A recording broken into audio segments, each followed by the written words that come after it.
আসিও ওটা না মেনে ওনারা ইচ্ছা মতো আমাদের 12:30 আমাদের ফর্ম ফিল-আপের ঊর্ধ্বসীমা ছিল আইনি লড়াই লড়িয়ে আইনের আমাদের পক্ষেই রায় হয়েছে।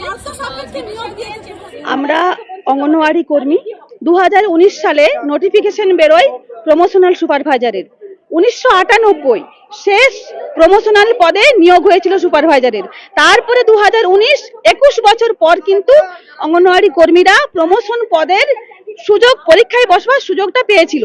কিন্তু নোটিফিকেশন দেখে আমরা তাজ্জব, যেখানে সেন্ট্রাল গভর্নমেন্টের 15 সালে গাইডলাইন ছিল 50% ভ্যাকেন্সি কর্মীদেরকে দিতে হবে, কারণ তারা স্বেচ্ছায় সেবাদান করে।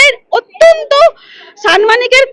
সাম্মানিকের ভিত্তিতে তারা স্বেচ্ছায় সেবাদান করে। সেই জন্য সেন্ট্রাল গভর্নমেন্ট চেয়েছে যে এই কর্মীদের অন্তত জীবনের কোথাও কি একটা উন্নতি হোক, তাদের জীবনের মানটা একটু উন্নত হোক, সেই জন্য তারা চেয়েছে।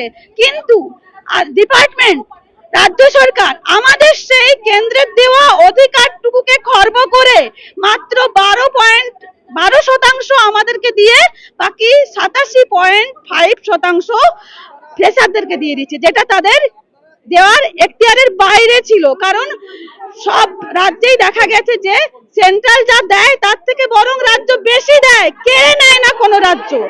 এই আমাদের পশ্চিমবঙ্গের রাজ্যের ডিপার্টমেন্ট আমাদের থেকে আমাদের অধিকারটা কেড়ে নিয়ে ফ্রেশারদেরকে বিলিয়ে দিয়েছে।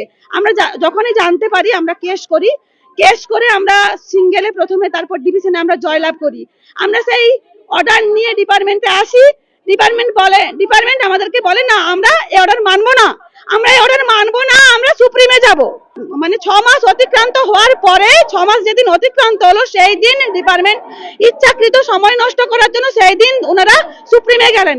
আর এতদিন ধরে সুপ্রিমে মামলাটা ঝুলিয়ে রেখেছেন ইচ্ছাকৃত ভাবে, মামলা কিছুতেই তুলছেন না আমাদেরকে বঞ্চিত করার জন্য। আমরা যতবার আসি বলেন মামলা চলছে, কিন্তু ভেতরে ফ্রেশারদেরকে কিন্তু নিয়োগ দিয়ে দিচ্ছেন, ওনারা মামলা তুলছেন না, আমাদেরকে এইভাবে বঞ্চিত করছেন। আমাদের কারোর বয়স 55, 57, 58, আমরা আর কদিন চাকরিটা করতে পারবো? ওনাদের তো অবিলম্বে ব্যবস্থা করা উচিত ছিল, আমাদের জন্য ভাবা উচিত ছিল, একটা ইনস্ট্যান্ট একটা কোনো উপায় বের করে আমাদের আগে নিয়োগদান করা উচিত ছিল, কিন্তু সেটা ওনারা করছেন না। আমাদের সংগঠনের কোনো নাম নেই, আমরা প্রমোশনাল সুপারভাইজার যারা পরীক্ষার্থী তারা একত্রিত হয়ে এই লড়াইটা করছি। আইসিডিএস কর্মীরা। হ্যাঁ, না এখনো আমরা পাঠিয়েছি, এখনো দেখা করার কোনো ব্যবস্থা হয়নি।